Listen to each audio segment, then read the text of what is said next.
Esto es Roundup, un herbicida para grandes trabajos. Este es el nuevo. Veo que en ese pone biodegradable. Es el antiguo. Ahora no lleva lo de biodegradable, así que ya no debe ser biodegradable. Es el mismo producto, no deben tener derecho a ponerlo ya. Seguro que no es biodegradable. Cuidado que no nos salpique en la cara. No, no, no. No soy un asesino. Estoy seguro de que esta soja Roundup Ready ya está lista para cosechar.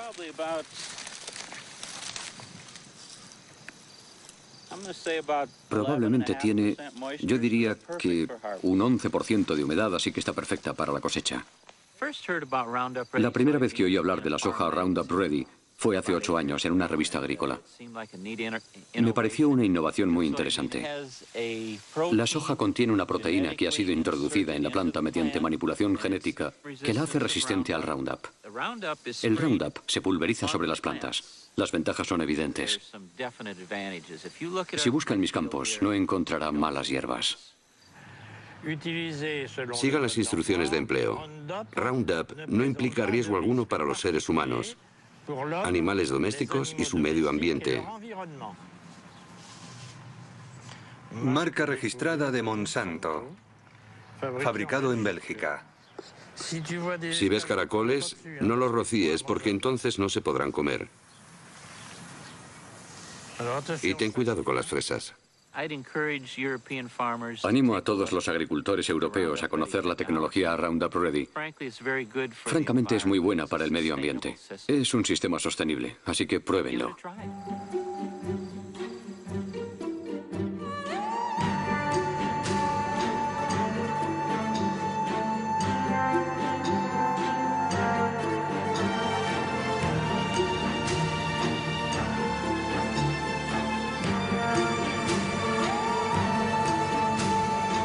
El mundo según Monsanto.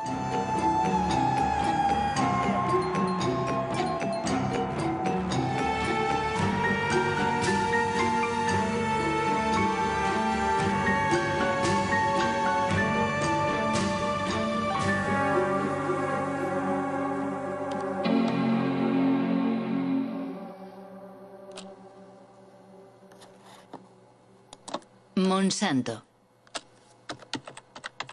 Llevo 20 años recorriendo el mundo y en todas partes he oído hablar de esta multinacional estadounidense. Y la verdad no siempre bien. Deseando saber más, he navegado durante meses por la red, encajando pacientemente las piezas del rompecabezas. En su página de internet, Monsanto se presenta como una empresa agrícola cuyo objetivo es ayudar a los agricultores a producir alimentos más sanos, reduciendo a su vez el impacto de la agricultura sobre el entorno. Su producto estrella es el Roundup, el herbicida más vendido en el mundo desde hace 30 años.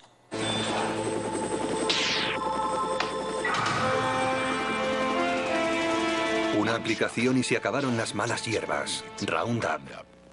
Monsanto es igualmente líder mundial en biotecnología. El 90% de los OMG, organismos modificados genéticamente o transgénicos, cultivados en el planeta son suyos. La gran mayoría fueron manipulados genéticamente para que fueran resistentes a las emisiones de Roundup, como por ejemplo la soja Roundup Ready, literalmente lista para el Roundup.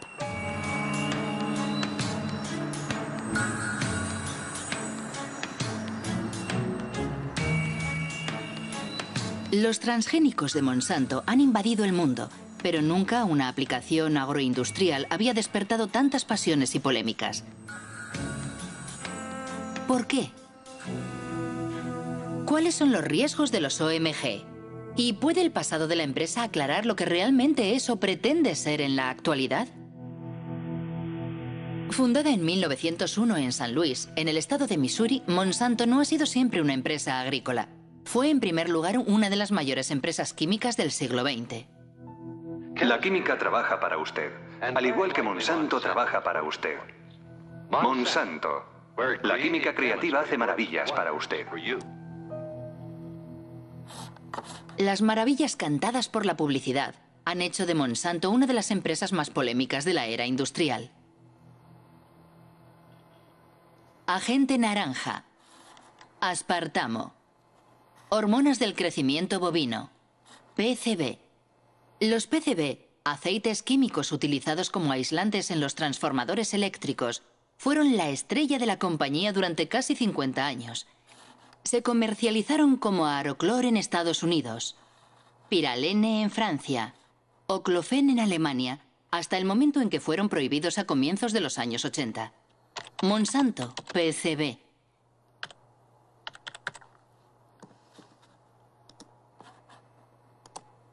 Un artículo de Washington Post de 2002. Monsanto ocultó durante décadas la contaminación por PCB.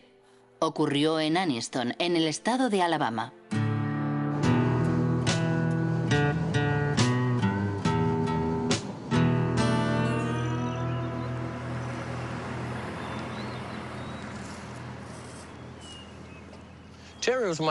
Terry era mi hermano pequeño. Murió en 1971 de un tumor cerebral, cáncer de pulmón y una enfermedad coronaria. Tenía 16 años.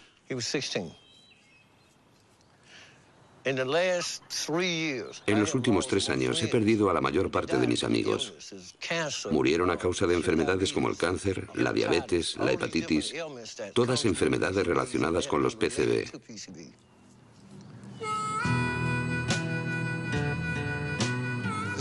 Es el camino de Monsanto.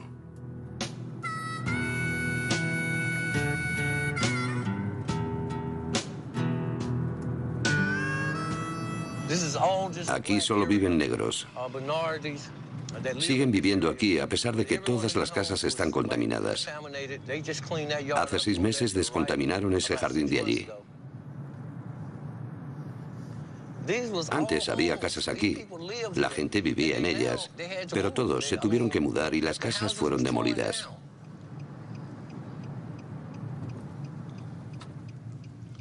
Esta es la casa donde murió mi hermano. Yo crecí en ella.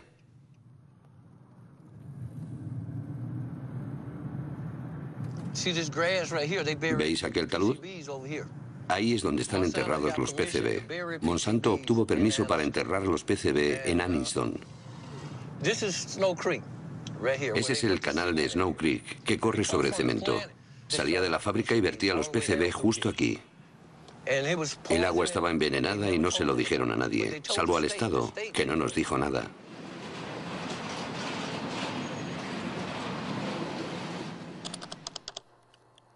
PCB, Monsanto sabía. ¿Pero qué sabía exactamente? Una organización de defensa del medio ambiente de Washington, dirigida por el ecologista Ken Cook, ha hecho públicos los archivos internos de la firma. La mayoría están clasificados como confidencial. Destruir después de leer. Un documento de 1937. La exposición a los PCB provoca efectos tóxicos en todo el organismo y erupciones cutáneas de tipo acné. 1961. Tras la ruptura de una tubería en una fábrica que usaba PCB, 2 obreros desarrollan síntomas de hepatitis. 1966. Científicos sueltan peces en el canal de Snow Creek. Todos mueren al cabo de 3 minutos y medio. Contaminación. Carta dirigida al responsable de ventas en 1970. Este documento resume toda la historia. Dice lo siguiente: no podemos permitirnos perder un solo $1 en ventas. Ocultaron el hecho de que estaban envenenando a sus vecinos de Anniston, porque no querían perder ni $1. Solo cuando los abogados de los vecinos de Anniston recurrieron a la justicia, Monsanto se vio obligado a divulgar estos documentos confidenciales. Así descubrimos lo que ellos sabían desde hacía mucho tiempo. Sabían la verdad desde el principio. Mintieron. Ocultaron la verdad a sus vecinos, a las autoridades gubernamentales. Y cuando finalmente informaron a las autoridades, estas, en lugar de ponerse del lado de los envenenados, protegieron a la compañía. Apoyaron a Monsanto. Es escandaloso, absolutamente imperdonable.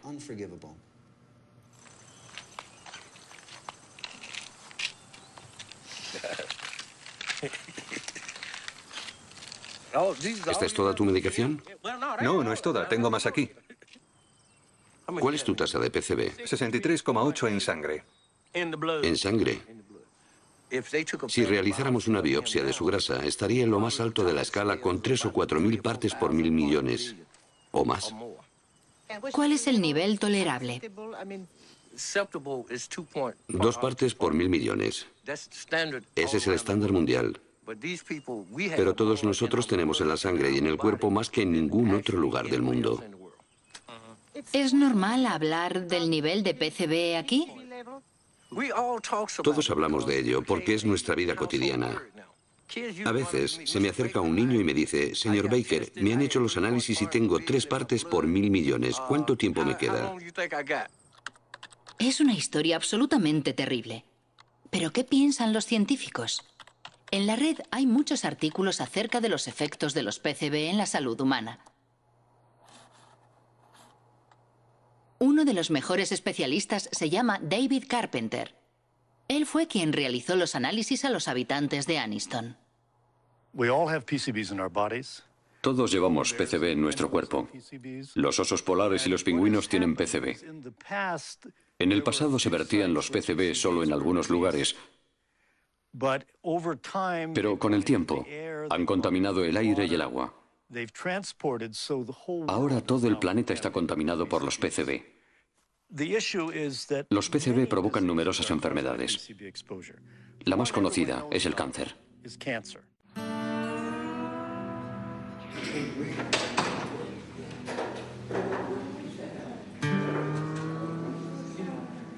Mis análisis dicen que tengo 202 partes por 1.000 millones en mi sistema. Las mujeres contaminadas por PCB dan a luz a hijos con un coeficiente intelectual reducido. 29,6. Los PCB reducen el funcionamiento de la glándula tiroides. 1.800. Los PCB alteran las hormonas sexuales. Morir, dejadme morir. Morir en paz. Él pagará, dije entonces. Pagará por todo el daño que nos ha hecho. En 2001, 20.000 vecinos de Anniston presentaron una demanda contra Monsanto.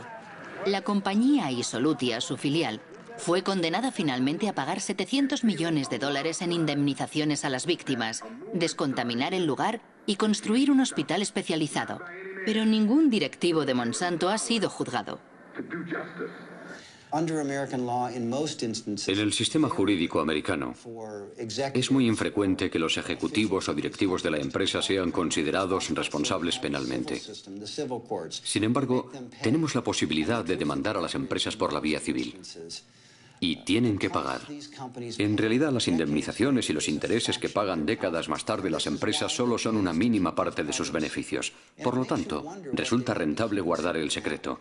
Nos preguntamos qué secretos estarán ocultándonos ahora. Nunca podremos confiar en que una gran empresa como Monsanto nos diga la verdad sobre un producto o un problema de contaminación. Jamás. No podemos confiar en Monsanto, dice Ken Cook. Y si tomamos como ejemplo el Roundup, el herbicida favorito de los jardineros y agricultores, ¿qué es exactamente? Es el nombre comercial dado por Monsanto al glifosato, un herbicida no selectivo o total, porque destruye todas las plantas. Lanzado al mercado en 1974, obtuvo un éxito fulgurante porque Monsanto afirmó siempre que era biodegradable y bueno para el entorno. Le presentamos Roundup, el primer herbicida biodegradable. Destruye las malas hierbas desde el tallo a las raíces y no contamina la tierra ni el hueso de Rex. Roundup, el herbicida con el que da gusto quitar las malas hierbas. Roundup, biodegradable. Ken Cook tiene razón. La empresa ha sido condenada 2 veces por publicidad engañosa. La primera en Nueva York, en 1996. La segunda en Francia, el año pasado. Los jueces consideraron que las menciones biodegradable, deja el suelo limpio y respeta el medio ambiente eran mensajes publicitarios engañosos. Más aún considerando que según los estudios realizados por el propio grupo Monsanto, solo se consigue un nivel de degradación biológica del 2% después de 28 días. He ahí la razón por la que biodegradable ha desaparecido recientemente de los bidones. Pero eso no es todo. Numerosos estudios científicos demuestran que el Roundup es altamente tóxico. Un ejemplo, el Roundup provoca alteraciones en la división celular. Un estudio del profesor Robert Bellet.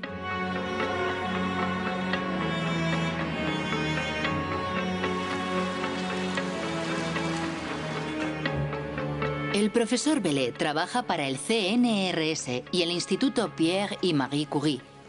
Ha estudiado los efectos del Roundup sobre óvulos fecundados de erizos de mar. La gran sorpresa fue que el Roundup afectaba a la división celular. Enseguida observamos que el Roundup alteraba el proceso de la división celular, no al mecanismo de la división, sino a los mecanismos que controlan la división de las células.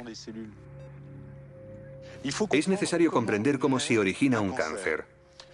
Al principio las células no son cancerosas, pero a partir de un determinado momento se producen modificaciones en ellas y la modificación principal es lo que se denomina la inestabilidad desde el punto de vista genético. Y esa es la primera alteración que hemos observado y demostrado para el Roundup. Por eso mantenemos que, en nuestra opinión, el Roundup induce las primeras etapas que conducen al cáncer. Y tenemos cuidado de no decir inductor del cáncer, porque el cáncer lo veremos dentro de 30 o 40 años. Inmediatamente cuando obtuvimos esos resultados, nos dimos cuenta de la importancia que podía tener para la gente que lo usa, porque las dosis con que trabajamos son muy inferiores a aquellas que utiliza la gente. Y pensamos, rápido, es necesario alertar lo antes posible y de la mejor forma posible a la opinión pública. Y para hacerlo pensé que lo mejor sería dirigirme a mis superiores y me sorprendió un poco, la verdad, muchísimo, cuando me sugirieron o incitaron vehementemente a que no hiciera públicos los resultados porque detrás estaba la cuestión de los transgénicos. Es una historia increíble. Se ha ocultado la toxicidad del Roundup para proteger el desarrollo de los transgénicos. Remontémonos al inicio de la historia de los transgénicos. Según la página web de Monsanto, la soja Roundup Ready fue el primer cultivo transgénico autorizado en Estados Unidos en 1996. Sus productores están agrupados en la ASA, la Asociación Americana de la Soja, cuya dirección puede encontrarse en la página de Monsanto. John Hoffman, su vicepresidente, es un defensor incondicional de la biotecnología. En primavera, hacia el 1 de mayo, fumigo una vez con Roundup para matar las malas hierbas. Y después, 6 o 7 semanas más tarde, hago una segunda aplicación. Y eso es suficiente para todo el año. Antes de que existiera el método Roundup Ready, los campos estaban llenos de malas hierbas. Teníamos que buscarlas y arrancarlas con las manos. Era mucho trabajo. El sistema Roundup Ready me permite ahorrar tiempo y dinero. Aparentemente, la nueva maravilla de Monsanto lo tiene todo para seducir a los agricultores. Pero ¿cómo funciona? ¿Cómo puede sobrevivir la soja a las emisiones de Roundup? Esto es una célula de soja. El corazón de la célula, el núcleo, contiene su ADN, la estructura genética de la soja. Para crear su transgénico, Monsanto atravesó la frontera entre las especies. Sus investigadores han seleccionado un gen procedente de una bacteria que le hace resistente al Roundup. El gen se fija a partículas de oro microscópicas que se bombardean sobre las células de soja con un cañón de genes. El gen penetra en el ADN y fabrica una proteína que permite a la planta resistir al Roundup. Cuando el herbicida es pulverizado, mata a todas las malas hierbas excepto a la soja. A decir verdad, es una extraordinaria hazaña tecnológica. Pero igualmente, la soja destinada a ser fumigada por un potente herbicida terminará en el plato del consumidor. Imaginamos que, por lo tanto, fue cuidadosamente estudiada antes de su comercialización. ¿Quién era el ministro de Agricultura en la época? Dan Glickman, ministro de Bill Clinton entre los años 1995 y 2000.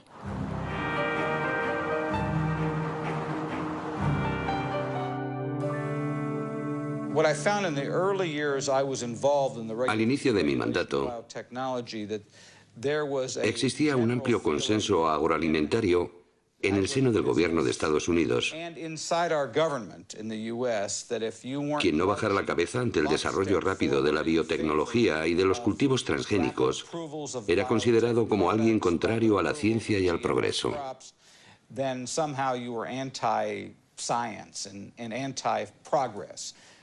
Sinceramente, pienso que deberíamos haber hecho más pruebas.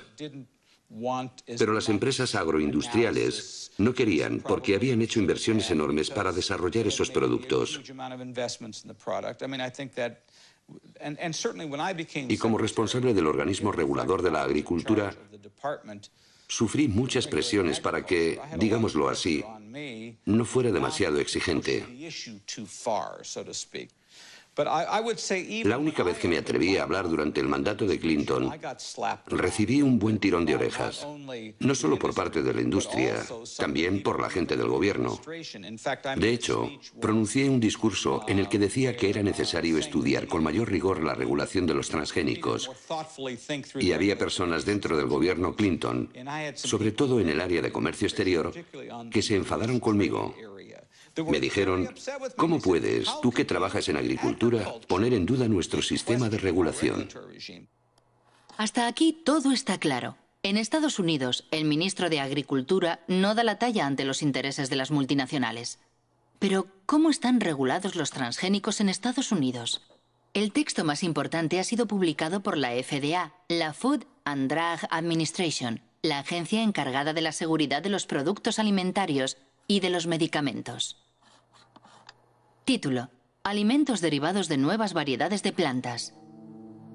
Fecha: 29 de mayo de 1992. Principio 1. Los alimentos obtenidos por modificación genética están sometidos a la misma regulación que los obtenidos mediante el cruce tradicional de plantas. Resumiendo, la FDA decidió no crear una categoría especial para los transgénicos. Para más preguntas, dirigirse a James Mariansky, quien entonces dirigía el Departamento de Biotecnología.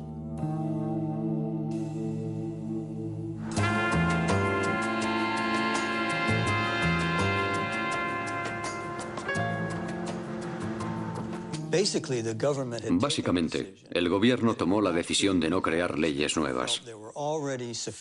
Pensaba que las leyes existentes podían aplicarse a las nuevas tecnologías. Eso quiere decir que la Casa Blanca le pidió a la agencia que escribiera un texto en el que los transgénicos no estuvieran sujetos a una reglamentación específica. Pero no se hizo basándose en datos científicos. Fue una decisión política. Sí, fue una decisión política que afectaba a muchos ámbitos, no solo al de la alimentación. Se aplicaba a todos los productos de la biotecnología. Una confesión increíble. James Mariansky reconoce que la reglamentación de los transgénicos se basó en una decisión política y no científica. Pero, ¿cómo fue argumentada esa decisión? Principio 2. Los componentes de los alimentos resultantes de una planta genéticamente modificada serán los mismos o similares sustancialmente a aquellos que se encuentran comúnmente en los alimentos. Dicho de otra forma, la FDA considera a priori que una planta modificada genéticamente es similar a una planta convencional. Es el denominado principio de equivalencia sustancial, que ha sido seguido en todo el mundo. Es el centro de debate que opone a los partidarios y detractores de los transgénicos.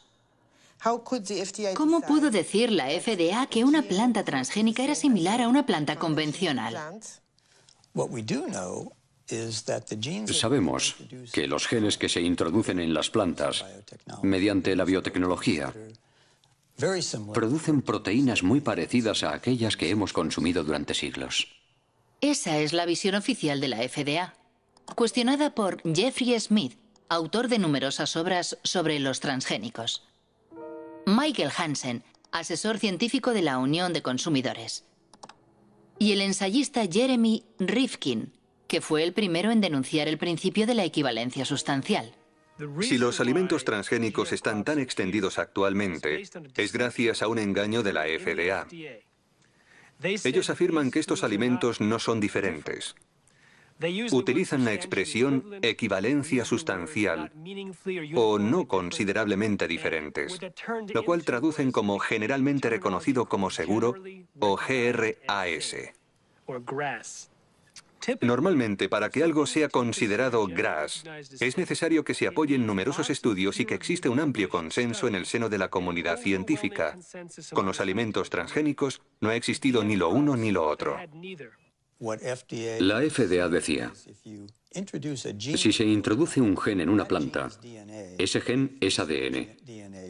Dado que consumimos el ADN desde hace mucho tiempo, podemos por lo tanto concluir que esa planta es GRAS. Nuestro punto de vista era que los genes debían ser considerados aditivos alimentarios. Actualmente, cuando queremos agregar a un alimento una gota microscópica de un nuevo colorante, un conservante o un producto químico, se le considera un aditivo alimentario y, por consiguiente, debemos hacer toda clase de pruebas para demostrar que existe la certeza razonable de que no será nocivo. Por el contrario, si manipulamos genéticamente una planta, lo cual puede dar lugar a innumerables diferencias en el alimento, nadie pregunta nada. Aquí en Washington, si frecuentabas en aquella época los lugares donde se reunían los lobbies, podías oírles riéndose de todo eso. Todo el mundo sabía que el principio de equivalencia sustancial era un absurdo. Solo era una forma para todas esas sociedades, y particularmente para Monsanto, de sacar sus productos al mercado rápidamente con la menor injerencia gubernamental posible. Debo decir que defendieron muy bien sus intereses. Recuerdo una reunión en la que los científicos de Monsanto se encontraron con los científicos de la FDA. Hablaban de las modificaciones que provocaban sus trabajos y le preguntaban al FDA cómo iba a regular esos productos. Jamás he visto una sociedad con una influencia tan determinante y a un nivel tan alto sobre las autoridades gubernamentales a cargo de la reglamentación como Monsanto con sus alimentos transgénicos. Existe un documento excepcional en el que se puede ver a George Bush, padre, visitando los laboratorios de Monsanto. Tuvo lugar 9 años antes de la comercialización de la soja Roundup Ready. Me gustaría enseñarle algunos de los pasos que hemos de dar para llevar un gen de un organismo a otro. En realidad, hará las mismas y pequeñas manipulaciones que realizamos en el laboratorio, donde seleccionamos el ADN, lo separamos y lo mezclamos en diferentes partes para unirlas. Unirlas. Unirlas de nuevo. Esta probeta contiene ADN extraído de una bacteria. El ADN tiene el mismo aspecto sea de una planta o de un animal. ¿Qué es lo que estamos viendo? Ah, ya veo. ¿Para qué sirve esto? ¿Para conseguir una planta más fuerte o una planta resistente? En este caso, resistente al herbicida. Comprendo. Tenemos un herbicida fantástico. Este es el químico que... Cuando George Bush efectúa su visita al castillo de Monsanto, es vicepresidente de Ronald Reagan. La consigna de la administración republicana es la desregularización. Se trata de favorecer a la industria reduciendo al máximo las trabas burocráticas, como los exámenes sanitarios o medioambientales sobre los nuevos productos. Y ese es exactamente el problema de Monsanto.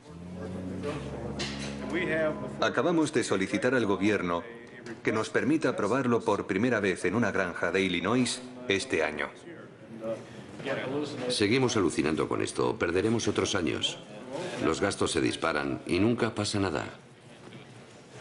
Francamente, debo decir que no tenemos ninguna queja sobre la forma en que el gobierno lleva el tema. Es un proceso muy ordenado. Tienen que asegurarse de hacer lo correcto con estas cosas nuevas. Si en septiembre no tenemos la autorización, puede que pensemos de forma diferente. Llámenme. Nuestro trabajo es la desregularización. Tal vez podamos ayudarles. En 1988, Dan Quayle ocupa el cargo de George Bush, que ha sido elegido presidente de Estados Unidos. 4 años después, el nuevo vicepresidente hace pública la política del gobierno estadounidense relativa a los transgénicos, conforme a los deseos de Monsanto. Damos este paso como parte de la iniciativa presidencial de eliminación de reglamentación, ahora en su segunda fase. Estados Unidos ya es el líder mundial en biotecnología y queremos que siga siéndolo. Solo en 1991 la industria de la biotecnología ha supuesto 4.000 millones de dólares. Esperamos que alcance los 50.000 millones de dólares en el año 2000. siempre que impidamos la proliferación de una regulación innecesaria. ¿Cree que fue una conspiración? La palabra conspiración es un poco fuerte, pero desde el punto de vista de la empresa, sin duda fue un asalto al poder. Enseguida, un tal Michael Taylor se convirtió en el administrador adjunto de la FDA, justo en el momento en el que se estaban redactando las normas de los alimentos transgénicos. ¿Quién es Michael Taylor? En Internet solo hay una imagen de ese hombre oscuro. Actualmente dirige la Fundación Recursos para el Futuro.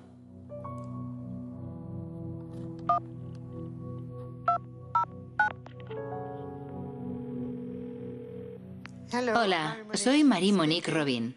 Hola, soy Mike Taylor. Quisiera preguntarle sobre su papel cuando trabajaba en la FDA. Antes de ser contratado por la FDA, usted fue abogado de Monsanto durante 7 años, ¿no es así? Bueno, era socio de un bufete de abogados del cual Monsanto era cliente y trabajé en algunos asuntos de Monsanto, sí. Ajá. Aparentemente, si lo que he leído es cierto, la FDA creó un cargo nuevo para usted, jefe de la Comisión de Reglamentación. Bueno, ¿Se trataba de una necesidad específica de la FDA en aquel momento debido a los nuevos transgénicos? yo no tuve nada que ver con los alimentos transgénicos, nada en absoluto. Yo no fui el creador de esa política, pero eso es, simplemente, eso es falso. Llegó a la FDA en julio de 1991. Hasta esa fecha había trabajado en el bufete de abogados King y Spalding. Entre sus clientes se contaba no solo Monsanto, también el IFBC, el Comité Internacional de los Alimentos y la Biotecnología. Escribió un documento para el IFBC explicando la manera en la que al Consejo le gustaría que se reglamentaran los alimentos transgénicos. Si comparamos la propuesta de Michael Taylor para el IFBC y el texto publicado por la FDA, son muy parecidos. Si él no es el autor del reglamento, entonces alguien cogió su documento y lo modificó levemente antes de publicarlo. El señor Taylor era entonces el comisario adjunto y fue él quien dirigió el proyecto. Él era el jefe, el autor del reglamento, el responsable de llevar el proyecto a buen término. Monsanto supo llevar perfectamente el juego político y legal. Desempeñó un papel clave en la aprobación de la comercialización de las hormonas de crecimiento bovino y en la manera en que el gobierno americano ha administrado la biotecnología. Michael Hansen acaba de mencionar la hormona del crecimiento bovino. ¿De qué se trata? Al parecer es una hormona transgénica que se le inyecta a las vacas para aumentar su producción láctea un 20%. Lo mínimo que se puede decir es que no le gusta a todo el mundo. La hormona es una amenaza para nuestra salud. Veneno mortal. Manipulación. Bautizada como RBGH, hormona recombinante de crecimiento bovino, el producto es comercializado por Monsanto desde 1994 con el nombre de Posilac.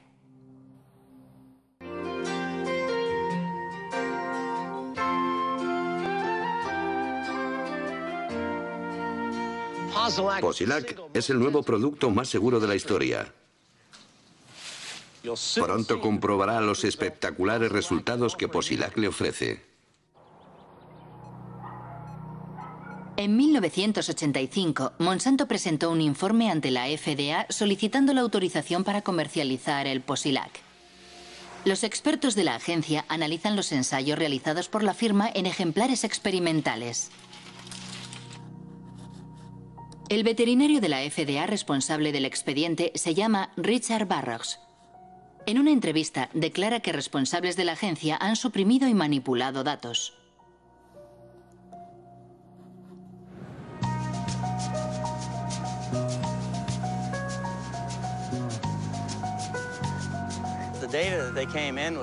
Los datos científicos que la empresa enviaba no tenían en cuenta las necesidades de los productores de leche. A saber, 2 cuestiones clave. Enfermedades como la mastitis, es decir, la infección de las ubres, y los problemas de reproducción. Cuando vi que faltaban aquellos datos, les dije, chicos, tenéis que recoger más información. Eso les retrasó de 2 a 3 años. ¿Informó a la FDA de sus preocupaciones? Poco a poco me fueron marginando. Mi jefe puso a sus colaboradores a cargo del expediente y yo tuve cada vez menos acceso a los datos, incluidas cosas que había pedido personalmente, como los estudios sobre la mastitis. Me convertí en un obstáculo, así que decidieron eliminarme y apartarme del trabajo. Hasta que finalmente me despidieron. Me acompañaron hasta la puerta y allí se terminó todo para mí. ¿Recibió amenazas? Sí, de los abogados de Monsanto. Cuando recurrí mi despido ante la justicia, ellos le dijeron a mi abogado que me denunciarían si revelaba secretos de la empresa para mi defensa. Finalmente, la FDA sería condenada a readmitir al veterinario demasiado concienzudo, quien, asqueado, terminaría renunciando. Pero eso no es todo. En Internet se habla también de documentos robados a la FDA y enviados al profesor Samuel Epstein, dirigente de la Coalición por la Prevención del Cáncer.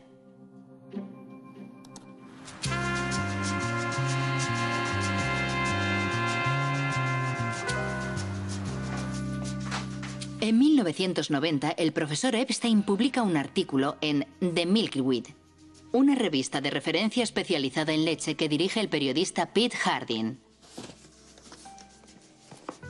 Una primicia basada en documentos secretos que los dos hombres investigaron minuciosamente. Un día encontré en la oficina una caja enorme llena de documentos enviada desde Washington por un remitente anónimo.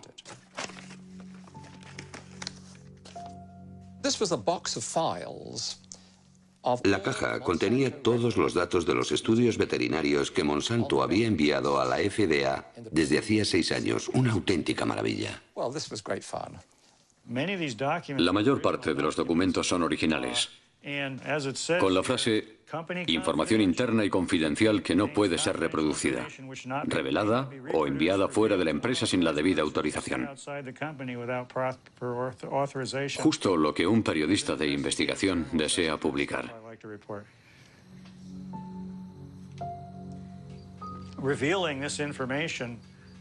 La revelación de esos informes enfureció a Monsanto y a la FDA. Nosotros demostramos que los cambios fisiológicos observados en los animales tratados con la hormona eran dramáticos.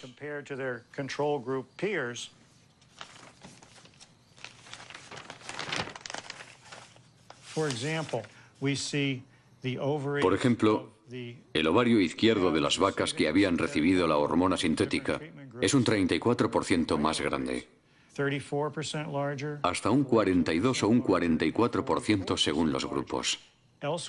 Más aún, los informes demuestran que los animales tratados tienen graves problemas para reproducirse. Los datos son concluyentes. Nosotros proporcionamos los datos sin procesar y procesados, datos contrastados no por nosotros para su verificación. Las autoridades sanitarias que han analizado la somatotropina bovina han comprobado que no existe ningún riesgo para los consumidores. Para Monsanto, la hormona no solo no representa ningún problema, sino que solo conlleva beneficios para el consumidor. Como la composición química de la leche no es alterada por el Posilac, sus propiedades y su gusto no cambian.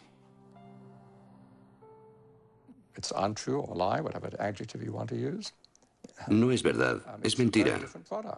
Es un producto muy diferente por muchas razones. En primer lugar, como las vacas sufren de mastitis a menudo, hay pus en la leche.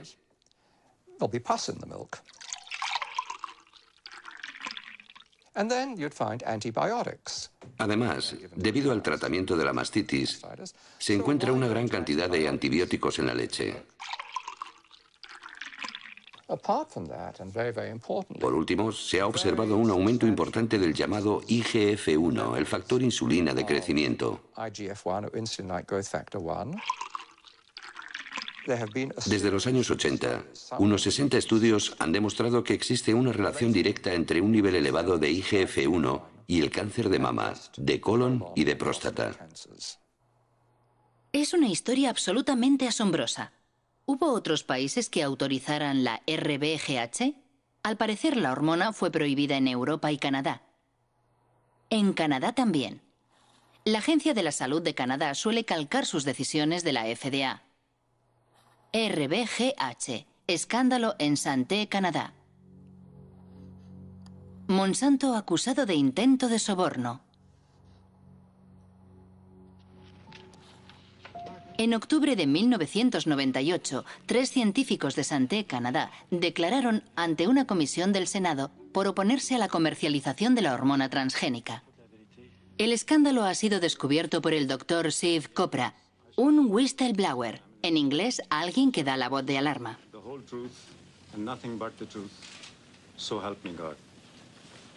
Me pregunto qué verdad voy a decir. La verdad que yo conozco o la que el ministerio me dice que diga. Y este es mi conflicto. Le hago esta pregunta a los 3. ¿Monsanto se puso en contacto con alguno de ustedes? Doctora Haydon. Asistí a una reunión en 1989-90 con representantes de Monsanto y el doctor Drennan, mi superior, y también el doctor Messier. La compañía nos ofreció de 1 a 2 millones de dólares. No sé lo que sucedió después, pero mi director dijo después de la reunión que iba a presentar un informe sobre lo ocurrido a sus superiores. ¿Cómo reaccionó Monsanto? Bien, Monsanto no negó que hubiera ofrecido 2 millones de dólares durante aquella reunión. Después dijeron que había sido una propuesta para hacer más investigaciones en Canadá sobre la vaca canadiense. En cualquier caso, el resultado es que la hormona transgénica no ha sido autorizada en Canadá. Tras las revelaciones de Canadá, el Parlamento Europeo la prohibió para siempre. Después, de repente, Margaret Haydon, Gerard Lambert y yo fuimos despedidos por desobediencia. ¿Fueron despedidos? Sí, nos despidieron y llevamos el asunto a los tribunales. No a la hormona del crecimiento bovino. En Estados Unidos, el Congreso había abierto también una investigación a petición de los detractores de la hormona transgénica. Entre otras cosas, denunciaban la prohibición de etiquetar la leche según su origen, lo cual impedía elegir a los consumidores. Curiosamente, la investigación nunca concluyó. La hormona de crecimiento bovino BGH es una prueba de la aceptación de la ingeniería genética por el consumidor. ¡A la basura! ¡A la basura! ¡A la basura!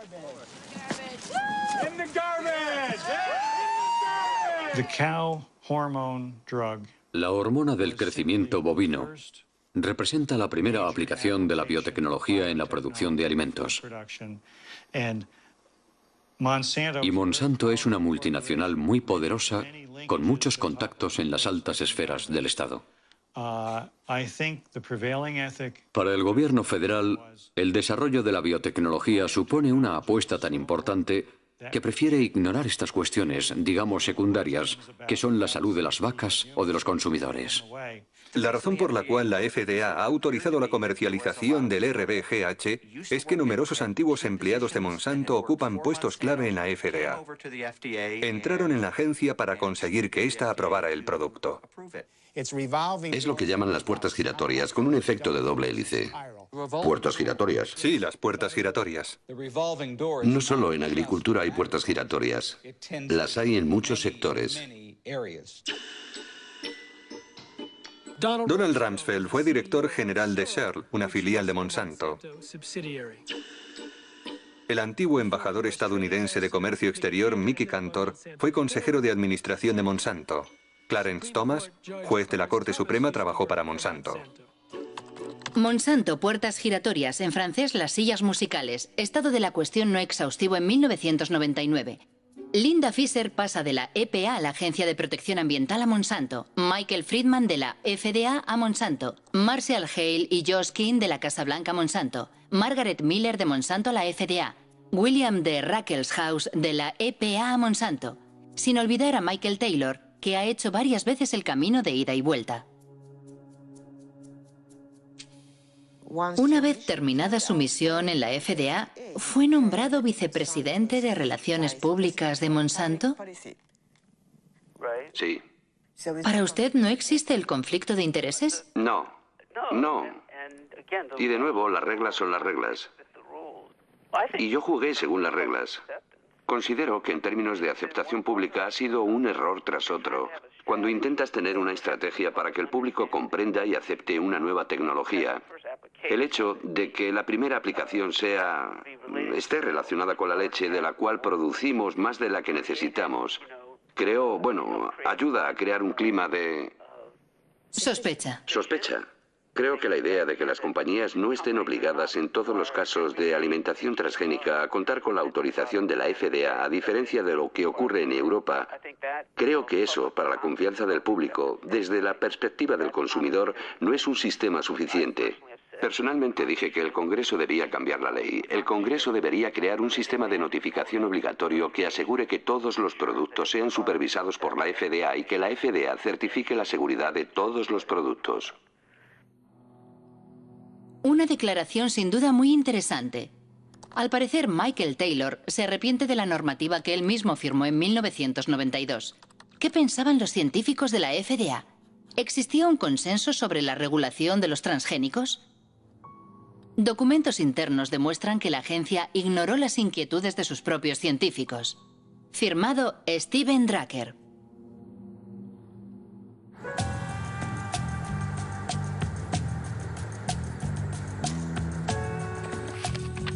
Steven Drucker es un abogado que trabaja para una coalición de organizaciones no gubernamentales. Demandó a la FDA y consiguió la desclasificación de sus archivos sobre los transgénicos.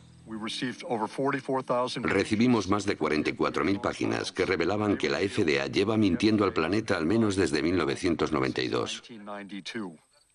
Y sigue mintiendo. Finge que el principio de equivalencia sustancial entre los alimentos transgénicos y las plantas convencionales está basado en un amplio consenso en el seno de la comunidad científica y que numerosos datos científicos lo demuestran. Esas dos afirmaciones son mentiras flagrantes. Por ejemplo, el doctor Luis Privil, del Departamento de Microbiología de la FDA, ha escrito: hay una enorme diferencia entre los efectos inesperados que pueden provocar las plantas tradicionales y los alimentos transgénicos. A continuación añade que ciertos aspectos de la manipulación genética podrían resultar más peligrosos. Las inquietudes expresadas por los expertos de la FDA eran tan importantes que la doctora Linda Kahl, de la FDA, responsable del seguimiento y la síntesis de sus consejos, redactó un informe para el coordinador de biotecnología de la FDA, el doctor James Mariansky. Según documentos internos de la FDA que se han hecho públicos, había muchos científicos de la FDA que no estaban de acuerdo con la normativa propuesta. Por ejemplo, aquí tengo el informe que Linda Kahl le envió. Sí. Ella decía, los procesos de manipulación genética y de cruce tradicional son diferentes. De cruce tradicional son diferentes. Y según los expertos de la agencia, conllevan riesgos diferentes. Conllevan riesgos diferentes. Es cierto que en el interior de la agencia existían opiniones divergentes. Eso es lo que Linda Kahl resume en su informe. Pero cuando terminamos de redactar la normativa, todos los científicos estaban de acuerdo. Por supuesto que la FDA había investigado el uso de la manipulación genética, pero no tenían ninguna información que indicara que la técnica en sí pudiera crear productos diferentes en términos de calidad o seguridad.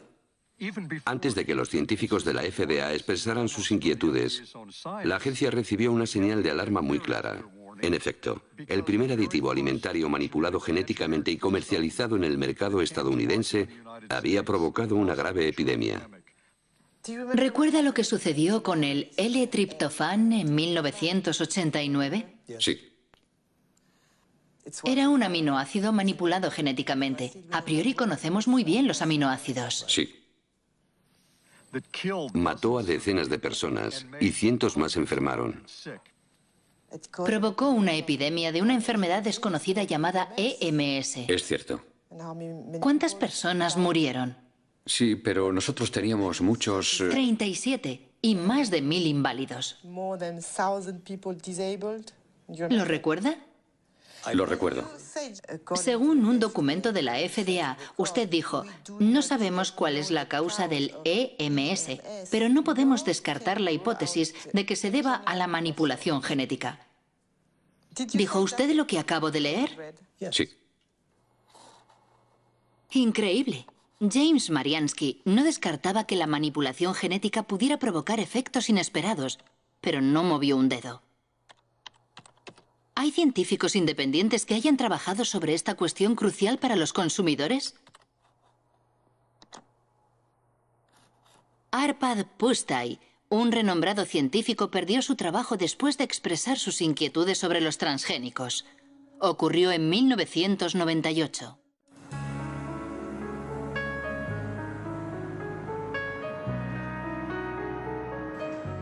Arpad Pusztai trabajaba para el Instituto Rowlett, en Escocia, y había dirigido un estudio sobre las patatas transgénicas por encargo del Ministerio de Agricultura. El presupuesto de más de 2 millones de euros movilizó a 30 investigadores durante 2 años para preparar la llegada de los transgénicos a Gran Bretaña. Todos estábamos entusiasmados. Yo estaba entusiasmado. El ministerio pensaba que si hacíamos ese estudio, examinando todos los aspectos, aquello serviría de apoyo a los alimentos transgénicos. Cuando llegara el momento de comercializar los productos, podrían decir que el mejor laboratorio de nutrición europeo había comprobado que no existía ningún problema. Arpad Pusztai es especialista en lectinas. Son proteínas que tienen una función insecticida y que protegen a las plantas contra los pulgones. Los científicos del Instituto Rowlett crearon patatas resistentes al pulgón insertando un gen del narciso de las nieves que produce la famosa lectina. Antes, habían verificado que las lectinas, en su estado natural, no son peligrosas para la salud. Las patatas transgénicas fueron probadas en ratas. Constatamos 2 efectos. En primer lugar, la proliferación de células en el estómago, lo cual no es bueno. Yo no digo que sea canceroso, pero puede facilitar el desarrollo de tumores causados por los productos químicos.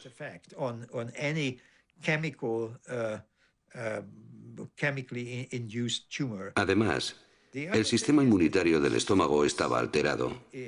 No sabemos si eso es bueno o malo, pero en cualquier caso, el organismo trataba a las patatas como cuerpos extraños.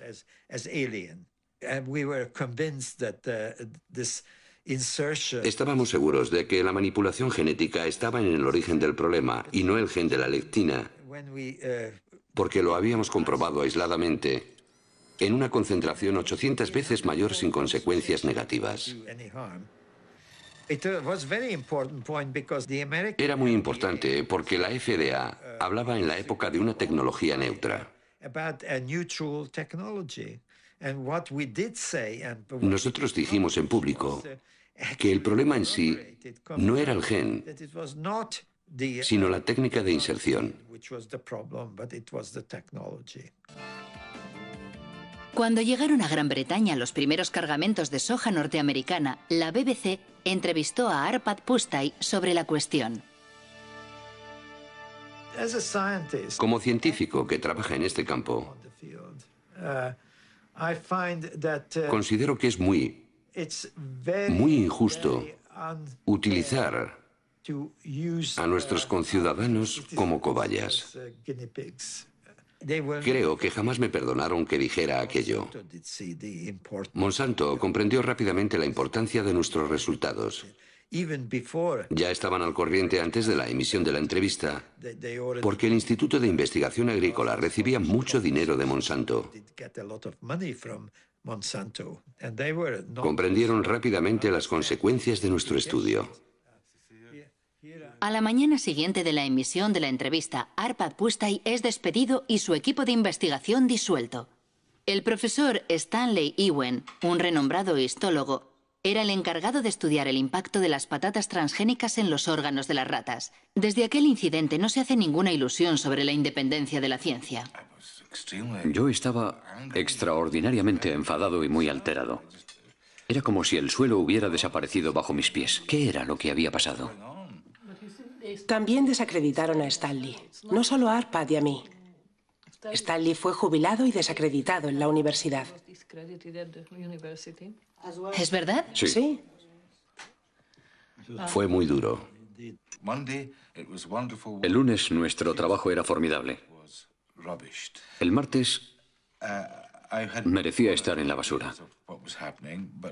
Yo tenía una ligera idea de lo que había podido ocurrir, pero no pude confirmarlo hasta hace algo menos de 8 años. Estaba en una cena, y en la mesa, a mi lado, había alguien del Instituto Rowett llamado Dataroi. En cierto momento le dije, es horrible lo que le pasó a Arpad, ¿verdad?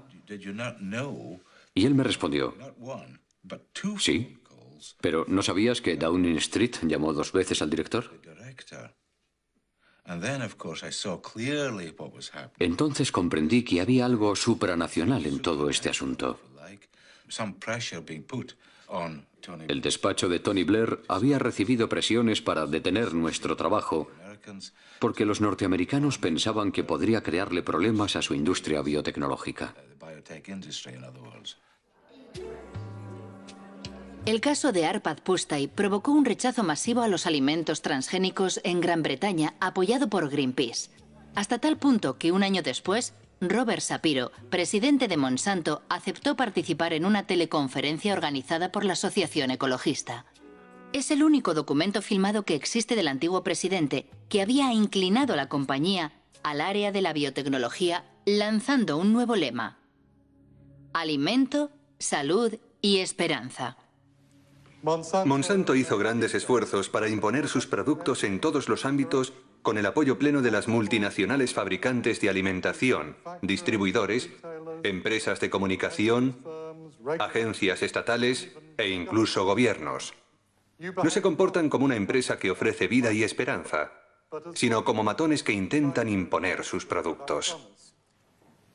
Sí, soy un matón, pero me parece que no soy un matón con éxito. Me gustaría empezar señalando que la biotecnología es una herramienta. La biotecnología en sí misma no es ni buena ni mala. Puede usarse bien o muy mal. Los productos que están en el mercado han sido comprobados por los órganos de vigilancia que la sociedad ha establecido con el fin de asegurar no solo su seguridad, también la seguridad medioambiental de estos productos.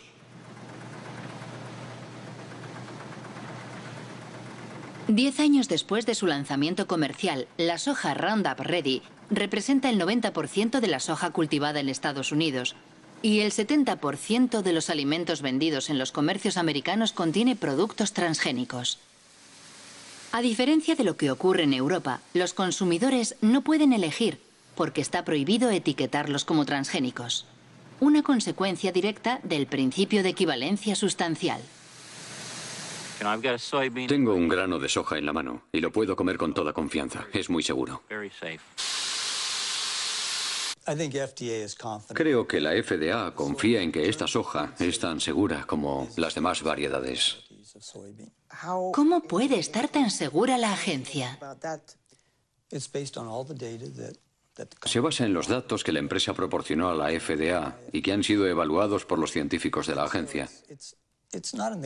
A ninguna empresa le interesa realizar un estudio para, a continuación, ocultar los resultados. ¿Cómo puede estar tan seguro James Mariansky?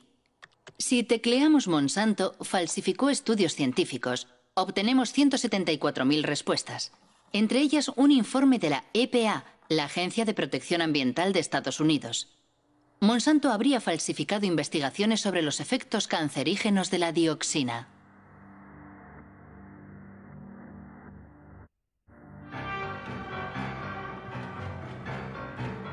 La historia comienza en Nitro, en una fábrica de Monsanto que fabrica un potente herbicida denominado 245T. En 1945, una explosión provoca efectos inesperados. 228 obreros desarrollan una enfermedad muy desfigurante, el cloracné. La causa es la dioxina, un subproducto altamente tóxico que contiene el 245T.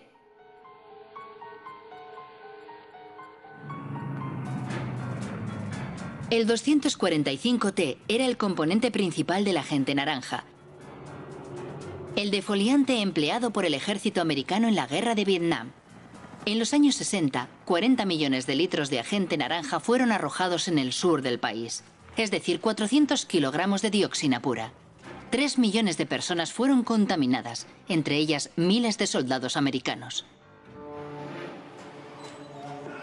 40 años después de la guerra, la dioxina continúa causando víctimas.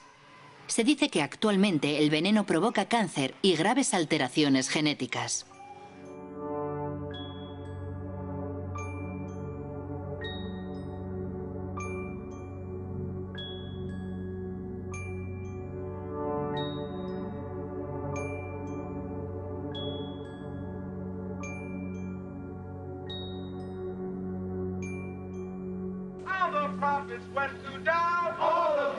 En 1978, cuando los veteranos de guerra estadounidenses demandaron a los fabricantes del agente naranja, exigiendo una indemnización, Monsanto financia 3 estudios sobre los efectos a largo plazo de la dioxina.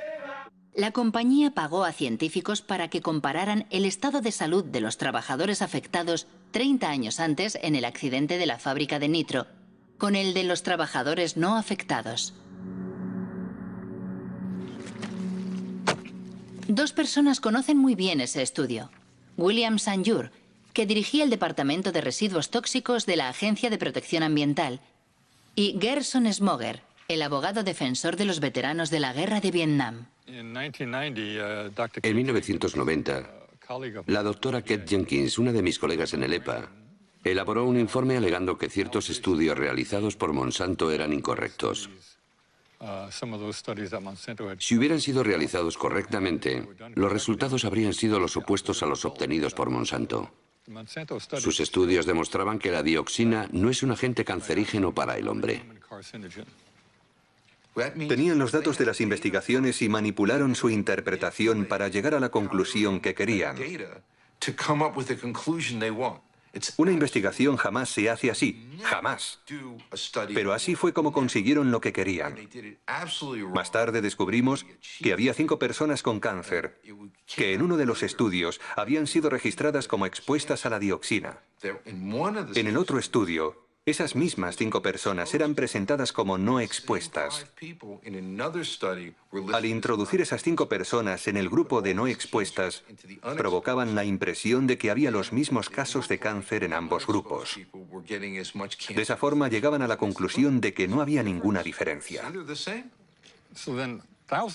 Fue así como miles de veteranos de guerra vieron rechazada su demanda de una indemnización por haber sido expuestos al agente naranja. Esos estudios afectaron a toda la legislación en Estados Unidos durante 7 o 9 años. Como Kate Jenkins era una buena científica y una buena empleada de la EPA, y una persona valiente, dicho sea de paso, envió un informe al Consejo Científico de la EPA solicitando que se examinaran de nuevo esos estudios para comprobar su metodología. De hecho, jamás se ha investigado a Monsanto. Nadie investigó esos 2 estudios, nadie. La única investigación que se llevó a cabo fue sobre Kate Jenkins, la persona que dio la voz de alarma. Su vida se convirtió en un infierno. La acosaron, la obligaron a cambiar de trabajo, la persiguieron. ¿Cree a Monsanto cuando dicen que sus transgénicos no representan ningún problema para la salud? No me creo ni una palabra de lo que dice esa empresa, nada. Todo lo que dicen debe ser minuciosamente verificado por personas independientes, con la condición de que sean competentes y realmente independientes. Efectivamente, para demostrar la inocuidad de la soja Roundup Ready, Monsanto realiza un estudio que se publicó en 1996 en una revista científica importante. Supuestamente, medía los efectos de la soja transgénica sobre la salud de los animales, en especial sobre las ratas. El estudio fue cuidadosamente desmenuzado por un científico danés ya fallecido, el noruego Ian Prime.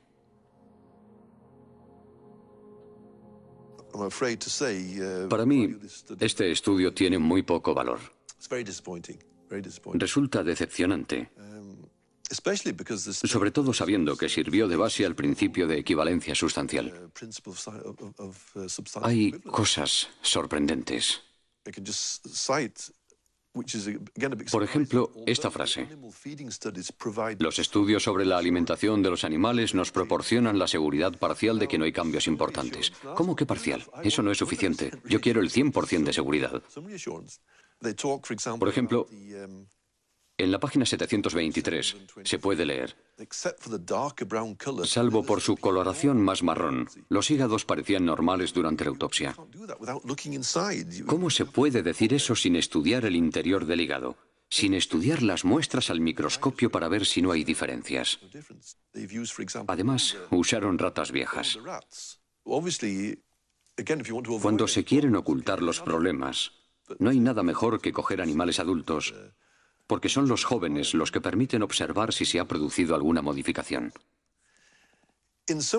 Podemos afirmar que se trata de mala ciencia, porque proporcionan muy pocos datos. ¿Intentó conseguir los datos originales del estudio sobre las ratas? Yo no, pero un colega sí. Fue muy largo y frustrante, porque tuvo que ir de despacho en despacho. Y finalmente, la respuesta fue negativa. Si no hay nada que ocultar, no debería ser un problema. Los datos deberían estar a disposición de todo el mundo para que se pueda trabajar con ellos. Pero cuando vemos que se ocultan los datos, todos sospechamos. Nos preguntamos por qué los ocultan así.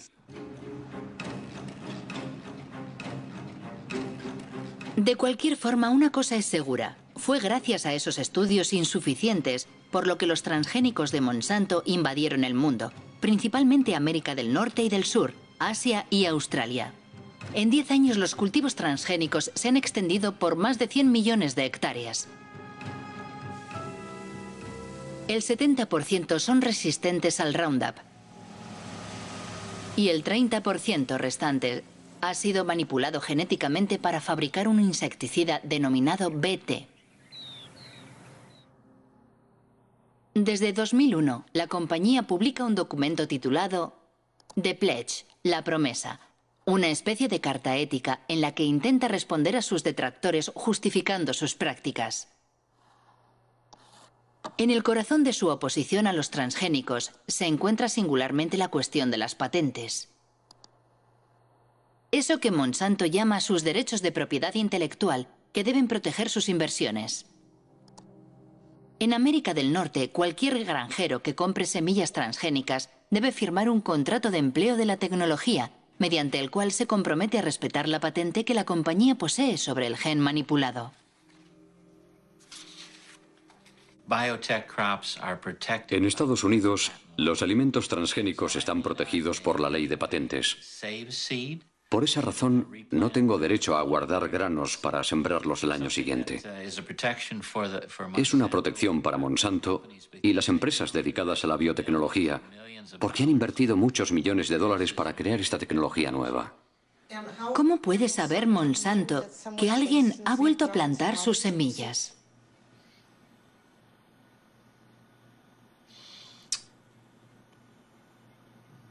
No sé responder a esa pregunta.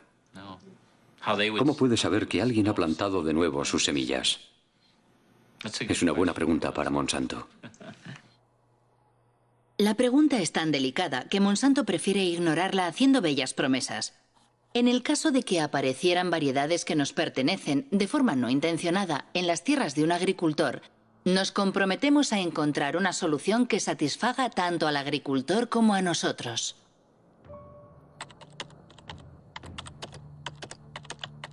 Pero la realidad resulta mucho menos idílica. El Centro para la Seguridad Alimentaria de Washington ha publicado un estudio sobre los agricultores demandados por Monsanto por no respetar su patente sobre semillas. Se han contado al menos un centenar de procesos y numerosas quiebras. Entre las víctimas se cuenta Troy Rush, un agricultor de Indiana.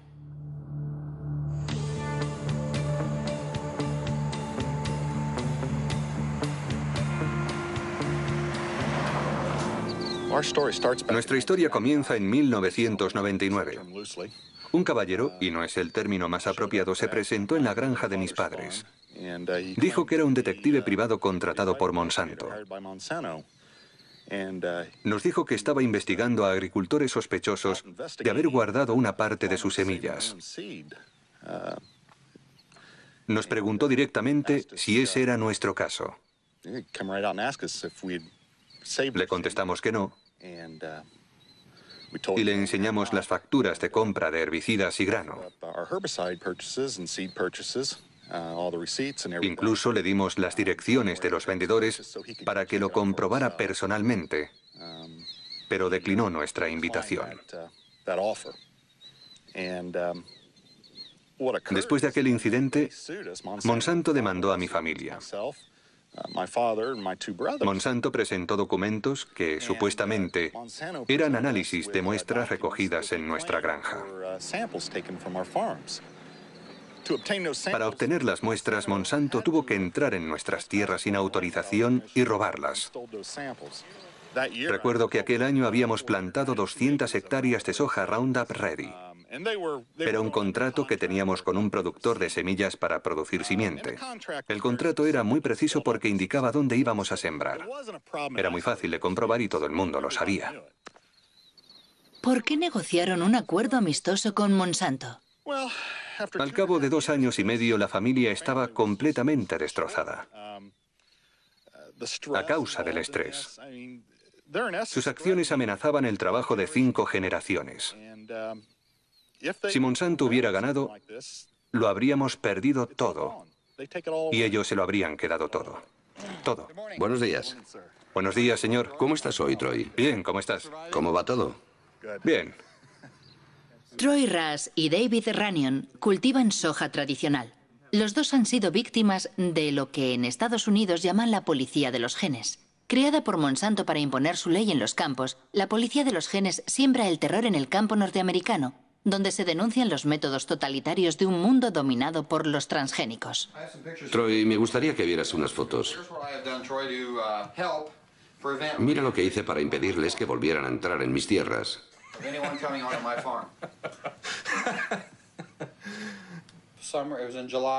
Era el mes de julio de 2003. Llegaron a mi casa sobre las 19 horas. ¿Quiénes fueron? Los empleados de Monsanto.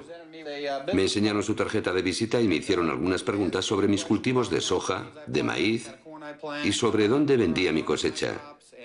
Les dije, vale, se acabó la conversación. Las patentes lo han cambiado todo. Han destruido la confianza que existía entre vecinos. Personalmente, solo hablo y tengo amistad con 2 agricultores.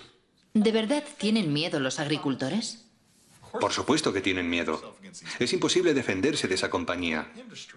Han creado una industria cuyo único objetivo es destruir las vidas de los agricultores. Todo el mundo tiene miedo. ¿Tiene miedo de que le denuncie un vecino? Sí. ¿Sí? Sí, es sencillo. Solo hay que marcar el 1-800 Monsanto. No, perdón, 1-800 Roundup. Recuerdo que animaban a los agricultores a llamar a ese número gratuito para delatar. ¿Por qué hace todo eso Monsanto? Para controlarlo todo. ¿Las semillas? Sí. Quieren controlar la simiente. Quieren apoderarse de la vida. Se trata de la base de nuestra alimentación. Quieren apoderarse de la comida, de toda la alimentación. Entre 1995 y 2005, Monsanto adquirió una 50 de compañías semilleras en todo el mundo. Esas adquisiciones afectan a las semillas de soja, maíz, algodón, de trigo, pero también de legumbres, tomates, patatas y sorgo. Por doquier crece la inquietud por este monopolio que, a la larga, podría conducir a la desaparición pura y dura de todas las semillas no transgénicas. No es esa la opinión de Monsanto, que defiende los beneficios de la biotecnología, especialmente en los países en vías de desarrollo como India. Nuestros productos reportan importantes beneficios económicos no solo a los grandes productores, también a los pequeños. Por lo general ofrecen cosechas de mejor calidad y una rentabilidad más alta.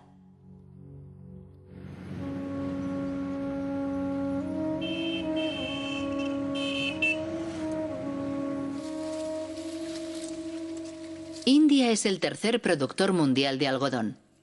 En 1999, Monsanto compró Maiko, la primera empresa productora de semillas del país. 2 años más tarde, el gobierno indio autorizó los cultivos BT, denominados Bollgard, que fueron manipulados para fabricar un insecticida que supuestamente repele los ataques del gusano americano, un parásito del algodón. Día y noche, las 24 horas todos los días. Bollgard te protege. Este es el poder de Bollgard. Menos herbicida, más beneficios. Semillas de algodón Bollgard. El poder para vencer a los insectos. Desde el año 2001, Kiran Sakari y Abdul Gaim estudian día a día los cultivos del algodón transgénico entre los pequeños agricultores del distrito de Warangal. Cada año, estos 2 ingenieros agrónomos publican un informe comparando el rendimiento y los costes de producción del algodón BT con el del algodón convencional. En 2006, la cosecha fue arrasada por una enfermedad que afecta a los cultivos transgénicos. Las plantas de este campo de algodón Bollgard están infectadas por la Rhizoctonia. El interior del tallo es fibroso, al contrario que en una planta sana. Es típico de esta enfermedad. Todos los agricultores dicen que nunca lo habían visto. En el estudio que realizamos en 2001, solo observamos la enfermedad en algunas plantas de algodón BT. Pero con el tiempo se ha extendido y ahora no solo la encontramos en los campos de algodón BT, también en los cultivos no transgénicos. Personalmente creo que existe una mala interacción entre la planta manipulada y el gen insertado. Eso provoca una mayor debilidad en la planta que ya no se resiste a la Rhizoctonia. He leído en la página web de Maiko Monsanto que el algodón BT reduce supuestamente en un 79% el uso de pesticidas y aumenta el rendimiento en un 30%. Pero es un fracaso total. Invariablemente, al cabo de 70 o 90 días hay que tratar a las plantas contra el gusano americano, aunque sea algodón BT. ¿Cómo se explica que tantos agricultores compren semillas BT?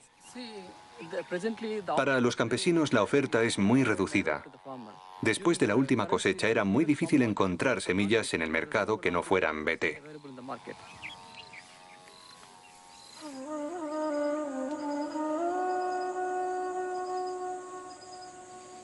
Actualmente en India, Monsanto controla prácticamente la totalidad del mercado de simiente de algodón.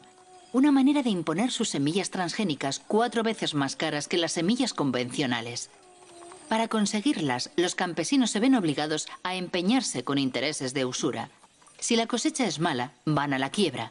Es una espiral infernal que está diezmando las aldeas indias.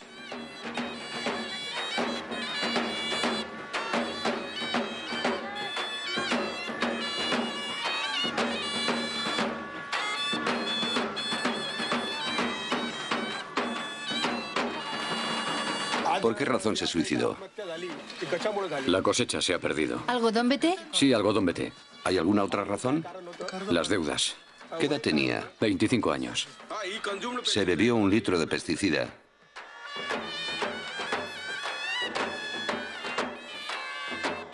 ¿Es el primer suicidio en la aldea? No. El segundo.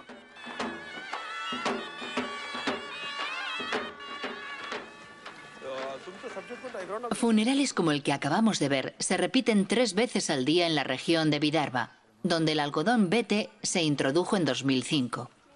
Es cierto que a pesar de no ser un fenómeno nuevo en la India, con la introducción de los transgénicos se ha incrementado notablemente. Pero pocos han denunciado este escándalo internacional que enfrenta en un combate desigual al fuerte con el débil.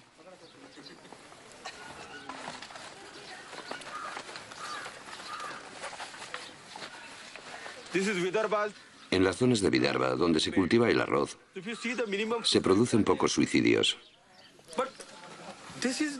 Esta es la zona donde se cultiva el algodón.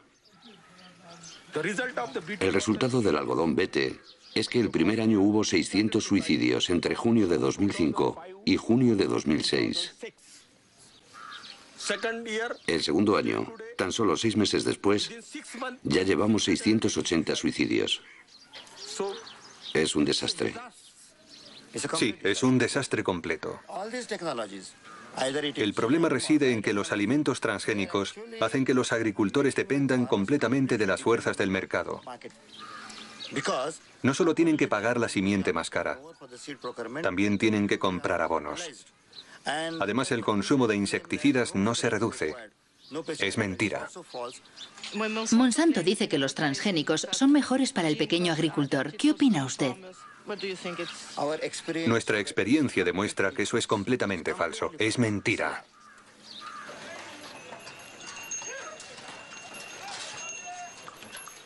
Este día de diciembre de 2006, la revuelta planea sobre el mercado de algodón más importante del estado de Maharashtra. 3 días después del rodaje de estas imágenes, estalló la revuelta y decenas de campesinos, entre ellos Kishore Tiwari, fueron detenidos. Nos ofrecen un precio muy bajo por nuestro algodón. Los campesinos están muy nerviosos. ¿A cuánto asciende tu deuda? ¿A cuánto asciende tu deuda? 52.000 rupias, 60.000 rupias, 50.000 rupias, 20.000 rupias, 50.000 rupias, 15.000 rupias. ¿Cuántos de vosotros no plantaréis algodón BT el próximo año? No quieren cultivar algodón BT.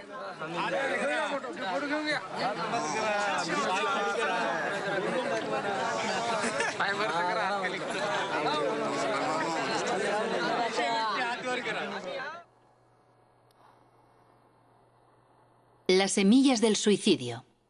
Es el título de un libro escrito por Vandana Shiva. Esta física, ganadora del Premio Nobel Alternativo, dirige una fundación económica y una red de granjas productoras de semilla bautizada Nadyana.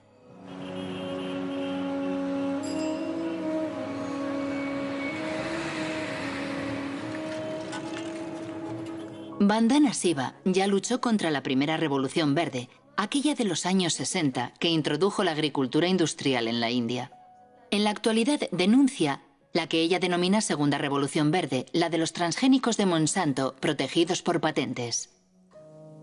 La diferencia entre las dos es que la primera Revolución Verde fue dirigida por el sector público y las agencias gubernamentales controlaban la investigación. La Segunda Revolución Verde está dirigida por Monsanto. La segunda diferencia es que la primera Revolución Verde tenía el objetivo oculto de vender más productos químicos, pero su motivación principal era producir más alimentos y alcanzar la seguridad alimentaria. Al final, aunque se hiciera en detrimento de otros cultivos como las leguminosas, se produjo más arroz y trigo para alimentar a la gente. La segunda Revolución Verde no tiene nada que ver con la seguridad alimentaria. Su único objetivo es aumentar los beneficios de Monsanto. Ellos siempre han dicho que la manipulación genética es un medio para conseguir patentes. Ese es su verdadero objetivo. Si observan la estrategia de investigación que Monsanto desarrolla en este momento, la compañía está probando una veintena de plantas en las que ha insertado el gen BT, la mostaza, el gumbo, la berenjena, el arroz, la coliflor. Una vez que imponga como norma el derecho de propiedad sobre los granos modificados genéticamente, podrá empezar a cobrar derechos de autor. Todos dependeremos de Monsanto por cada semilla que plantemos y cada campo que cultivemos. Si controla las simientes, controlará la alimentación. Y ellos lo saben, esa es su estrategia. Eso es más poderoso que las bombas, más poderoso que las armas.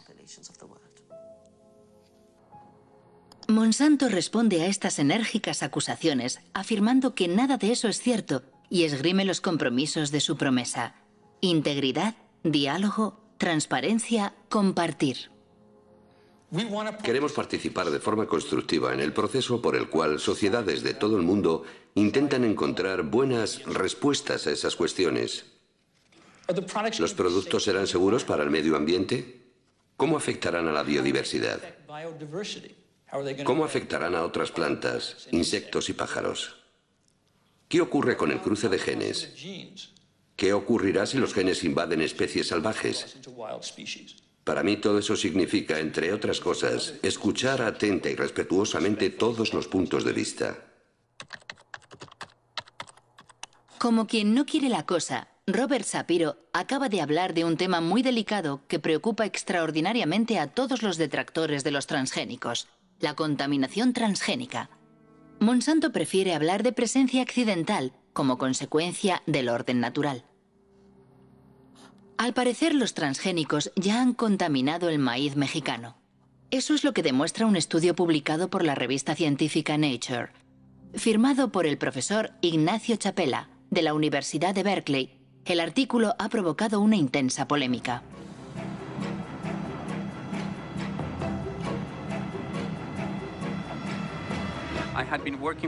Durante 15 años he trabajado con comunidades indígenas de Oaxaca, en México, para enseñarles a analizar su medio ambiente. Uno de mis estudiantes les está enseñando a detectar los alimentos transgénicos. Llevamos una lata de maíz americano en conserva que tenía que servirnos de control positivo porque sabíamos que era maíz transgénico. Necesitábamos un control negativo y pensamos que el maíz mexicano era perfecto para eso, porque es el maíz más puro y mejor conservado del mundo.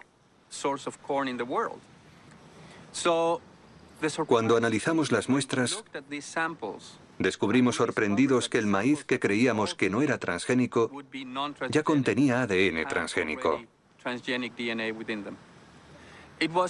Fue una gran sorpresa comprobar que las variedades tradicionales, preservadas y mantenidas localmente desde hacía 10.000 años, ya estaban contaminadas por transgénicos procedentes de Estados Unidos.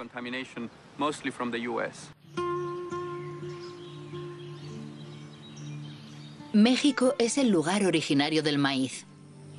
En la región de Oaxaca, al sur del país, existen más de 150 variedades locales. Esa gran biodiversidad es un tesoro universal que protege la reserva genética de maíz conservada por millones de campesinos mexicanos.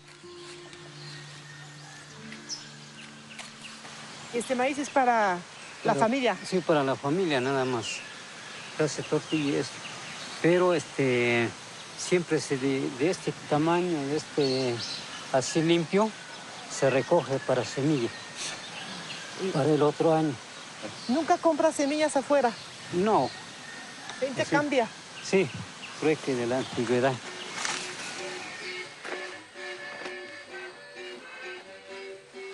Para proteger la diversidad de su maíz, México ha prohibido los cultivos transgénicos. Sin embargo, en el marco del Tratado de Libre Comercio firmado con Estados Unidos y Canadá, el país no puede impedir la importación masiva de maíz americano transgénico en un 40%. Destinado exclusivamente al consumo humano y animal, el maíz americano amenaza la producción local. Fuertemente subvencionado por la administración de Washington, el maíz industrial, como aquí se le llama, cuesta 2 veces menos que el maíz tradicional.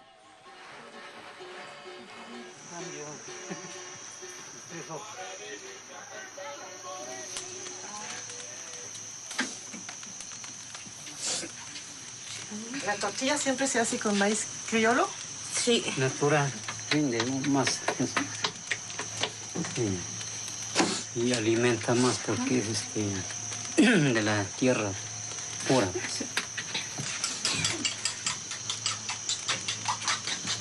Este es el maíz morado. Antiguamente mis abuelitos sembraban. Ahorita se sigue conservando. Así es. Antes de la conquista ya. Sí. No, y ya viene la otra conquista. ¿Cuál es la otra conquista? Transgénico, pues. El transgénico. Para tumbar esto. Y desaparecer lo criollo para que reine el maíz hecho. Vamos a depender mucho de eso porque vamos a tener que poner fertilizante que ellos vendan, insecticida que ellos vendan. Todo lo que ellos tengan que vender, tenemos que comprarlo para que haya maíz, si no, no va a haber. Sin embargo, el criollo, sin ponerle abono, ni insecticida, ni nada, Por lo menos así está.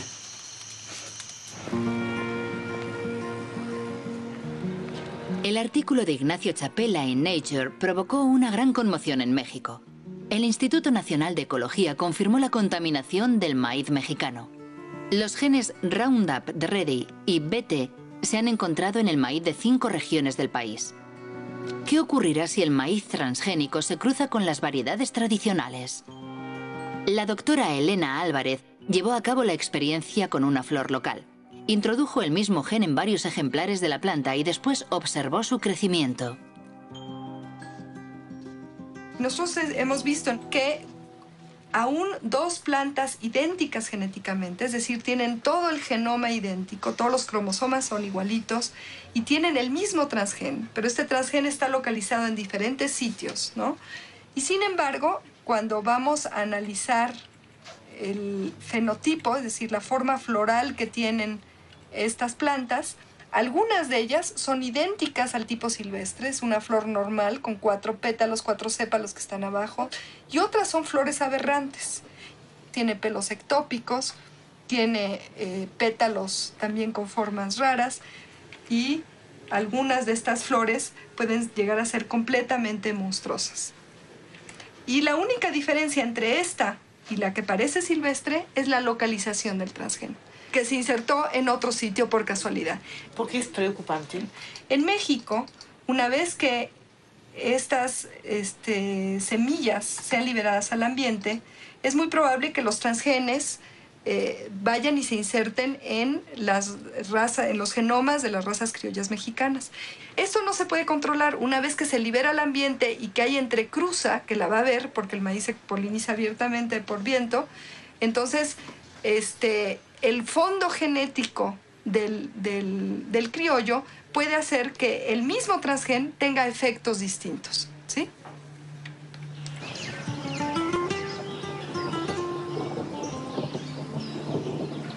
Buenos días, los seguimos invitando para que podamos platicar con ustedes un momento en relación a las enfermedades que se están produciendo actualmente del maíz, sobre todo por la contaminación por transgénicos. Nosotros estamos muy preocupados. Aldo González dirige una organización indígena. Desde hace 2 años realiza una campaña informativa en las comunidades de Oaxaca. Los temores expresados por la doctora Elena Álvarez ya han sido verificados sobre el terreno. Yo voy a mostrarles ahora algunas imágenes de plantas de maíz que hemos encontrado aquí en la región de la Sierra Juárez y que nos gustaría saber si ustedes las han visto, ¿no? Opa, estas no son. Aquí en esta imagen, por ejemplo, podemos ver cosas raras. Esta planta pues tiene una rama por aquí y otra rama por acá. Las milpas normalmente no salen así. Digamos, sale una hoja y arriba sale un jilote, ¿no? En este caso están saliendo 3 jilotes sobre una sola hoja. Son monstruos. Esa planta nosotros la enviamos a un laboratorio de biotecnología para que detectaran si tenía presencia o no tenía presencia de transgénicos y desgraciadamente nos dio positivo. Miren, plantas como esta las hemos encontrado sobre todo en la calle, en algún jardín, porque seguramente alguien fue a comprar el maíz a la tienda y pues iba caminando y se le cayeron algunos maíces y esos maíces crecieron, ¿no? Y entonces de esa manera es como se puede producir la contaminación a las plantas nativas de maíz. Lo que yo entiendo que en el futuro, si se deja que esto se prolifere dentro de los cultivos de los campesinos, al rato nosotros vamos a tener que comprar maíz porque nuestro maíz ya no va a servir. Es preocupante. ¿Qué debemos de hacer? ¿Cómo le vamos a hacer, no? Una de las recomendaciones que nosotros estamos dando es que si nosotros vemos cosas raras en algún momento, pues le quitemos la espiga, ¿no? Porque la espiga es donde sale el polen. Entonces decimos aguas, ¿sí? Tenemos que ser más vigilantes con nuestras milpas. ¿No le parece que puede ser una estrategia de una compañía como Monsanto lo que no puede alcanzar a nivel legal, lo alcanzas a través de la contaminación? Y nosotros pensamos en un momento dado que la contaminación incluso puede ser hecha a propósito. Si el lugar de origen del maíz está contaminado, ¿qué importa si otro lugar del planeta se contamina? Entonces, ¿esto a quién beneficia? Solamente a las empresas transnacionales como Monsanto, ¿no? ¿Cómo reaccionó Monsanto a la publicación del artículo de Ignacio Chapela sobre la contaminación mexicana? Los golpes bajos de Monsanto y el despido del profesor de Berkeley, firmado por Jonathan Matthews, director del GM Watch, un servicio de información sobre los transgénicos con sede en el sur de Inglaterra.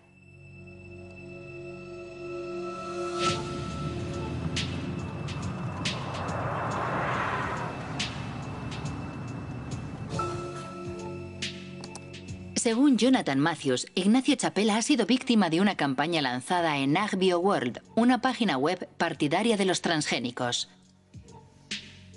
La víspera de la publicación del artículo de Nature, una tal Mary Murphy envió un email que AgBioWorld distribuyó entre miles de científicos de todo el mundo. Decía así: los activistas sin duda van a hacer correr el bulo de que el maíz mexicano ha sido contaminado por genes de maíz transgénico. Al día siguiente, una tal Andura Smetasek envía un segundo email.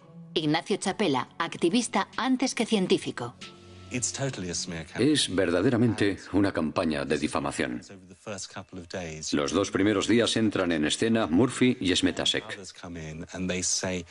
A continuación, otros científicos reaccionan diciendo: tenemos que hacer campaña contra eso. Tenemos que inundar Nature con emails que digan que ese estudio no es serio.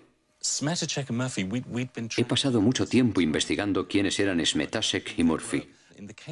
Por lo que respecta a Smetasek, si consideramos los datos técnicos de sus emails, vemos recibido de y la dirección del remitente, y después un protocolo de Internet. Solo hay que copiarlo y buscarla en un anuario de páginas de Internet.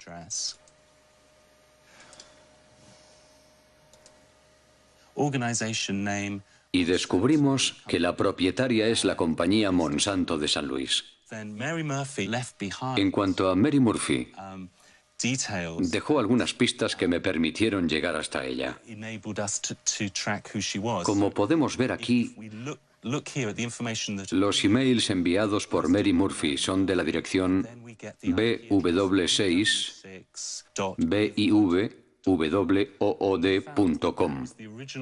Investigando, descubrimos que bitboot.com es el nombre de una agencia de comunicación llamada Group Vivin y que entre sus clientes se encuentra Monsanto.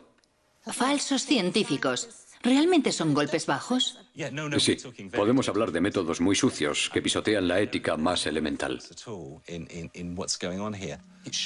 Demuestran que se trata de una empresa capaz de cualquier cosa por imponer sus productos en todo el mundo, incluida destruir la reputación de todos aquellos que se pongan en su camino.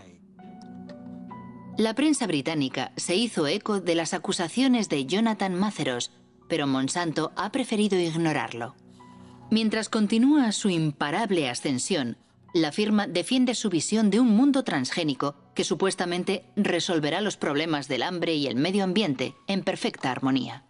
La experiencia práctica demuestra claramente que la coexistencia entre la agricultura transgénica y la agricultura convencional o biológica no solo es posible, sino que existe de forma pacífica en todo el mundo.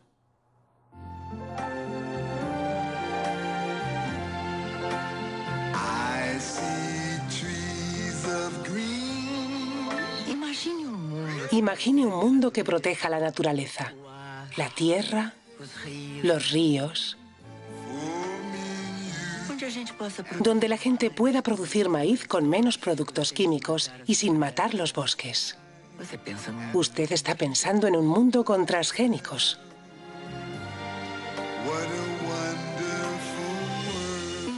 Una iniciativa de Monsanto con el apoyo de la Asociación Brasileña de Nutrición.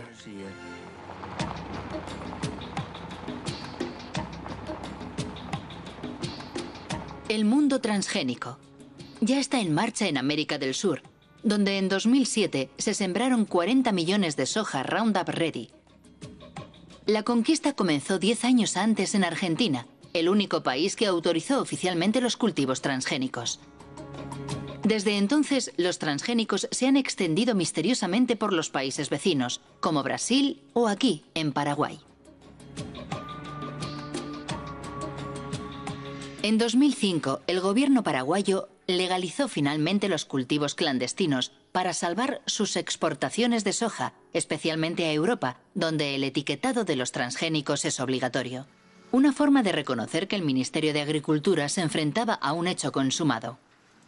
Cuando se aprobó la utilización del transgénico, había entrado originalmente el transgénico en forma irregular. ¿Y se sabe cómo entraron las semillas?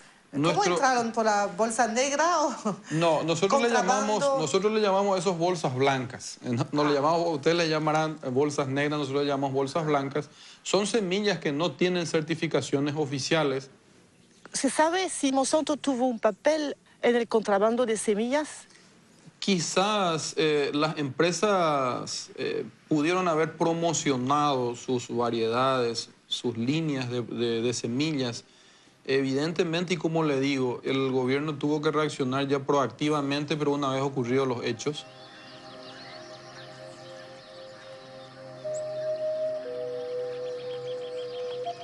Sea cual fuere su origen, el contrabando fue un buen negocio para Monsanto. Desde que los cultivos fueron legalizados, la compañía ha conseguido que los productores paguen derechos por cada tonelada de soja producida. Igual que en Brasil.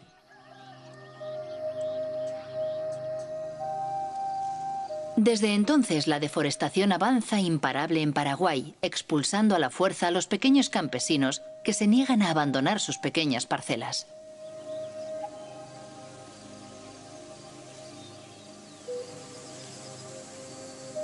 Jorge Galeano dirige una organización campesina que lucha contra el avance de lo que llama el desierto verde. Así como estamos teniendo acá una muestra de lo que es el sojal. En realidad es solamente un monocultivo que destruye todo lo que está a su paso, ¿verdad?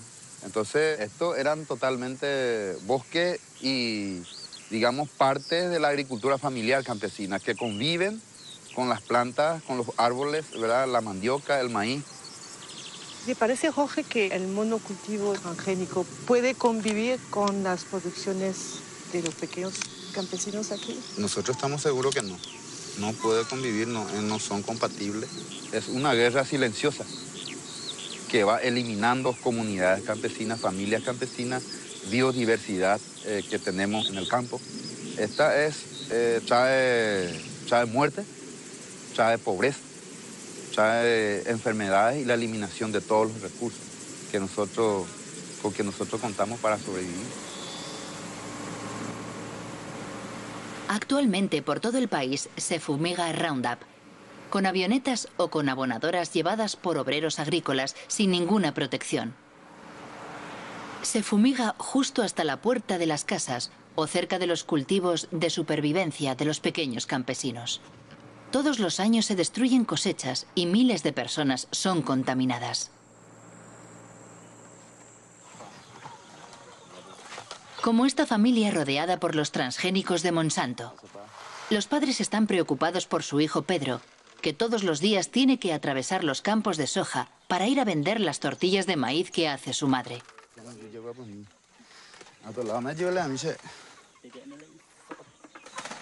¿Desde cuándo tiene eso? Le empezó hace 15 días.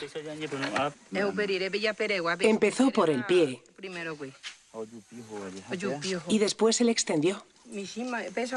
Así fue como empezó. ¿Le duele la cabeza?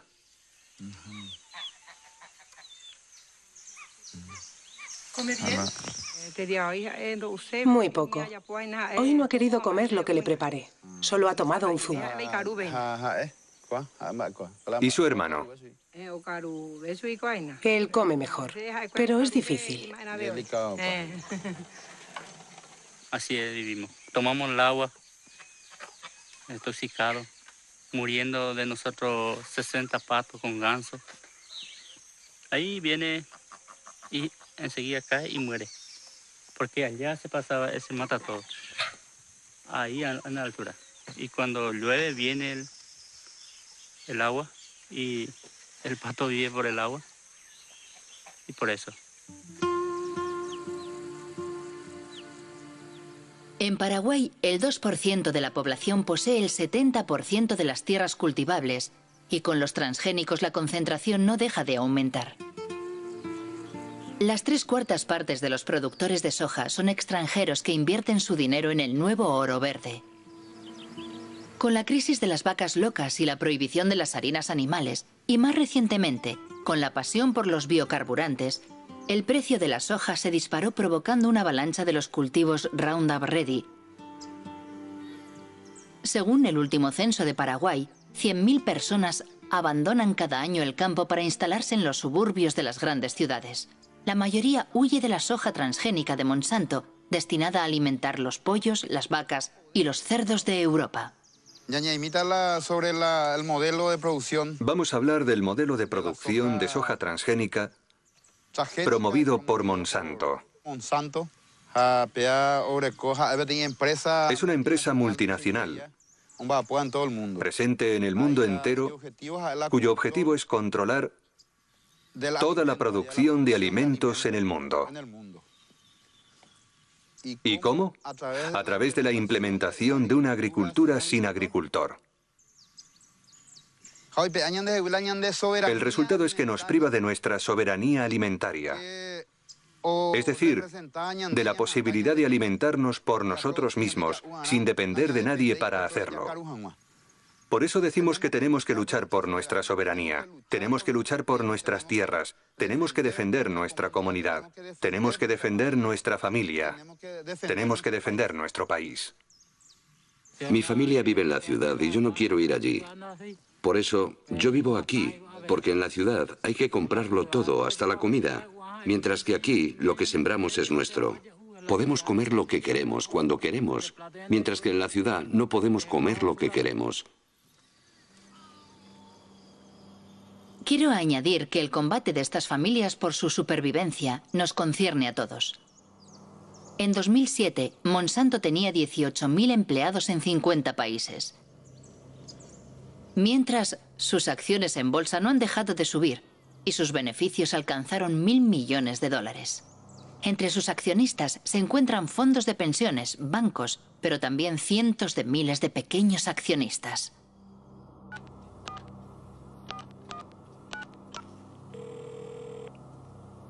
¿Chris Horner? Hola, Christopher Horner. Soy Marie-Monique Robin, de Francia. Agradecemos su insistencia solicitando una entrevista. Pero hemos tenido algunas conversaciones internas y no hemos cambiado de opinión. De forma que no tenemos ninguna razón para participar en su documental, porque sospechamos que no será muy positivo para nosotros.